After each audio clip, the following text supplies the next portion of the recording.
সালাতে দোয়া কবুল হয়। সালাতে দোয়া কবুলের 3 জায়গা। একটা হচ্ছে তাকবীরে তাহরিমার পরে আমরা সানা পড়ি না, আমরা তো একটা পড়ি। আল্লাহর হাবিব সুন্নাহ এবং নফল নামাজে আরো পড়তেন সানা, ওই দোয়া কবুল হয়। 2 নম্বর জায়গা সালাতে সেজদায় পড়ে দোয়া করলে কবুল হয়। আকরাবু মা ইয়াকুনুল আবদু মির রাব্বিহি ওয়া হুয়া সাজিদ ফাকসিরু ফীহি দুআ। বান্দা যখন সেজদায় লুটিয়ে পড়ে, বান্দা আল্লাহর সবচেয়ে কাছে চলে যায়।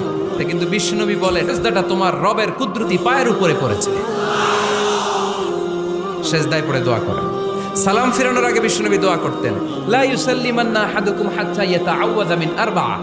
আল্লাহর হাবিব বললেন, 4 জিনিস থেকে পানাহ না আছে আমার কোন উম্মত যেন সালাম না ফিরায়। তারা যেন পড়ে, আল্লাহুম্মা ইন্নী আউযু বিকা মিন আযাবিল কবর, আউযু বিকা মিন আযাবি জাহান্নাম, আউযু বিকা মিন ফিতনাতিল মাহইয়া ওয়াল মামাত, আউযু বিকা মিন ফিতনাতিল মাসিহিদ দাজ্জাল। আল্লাহ কবরের আযাব থেকে বাঁচাও, আল্লাহ জাহান্নামের আগুন থেকে বাঁচাও, আল্লাহ জীবন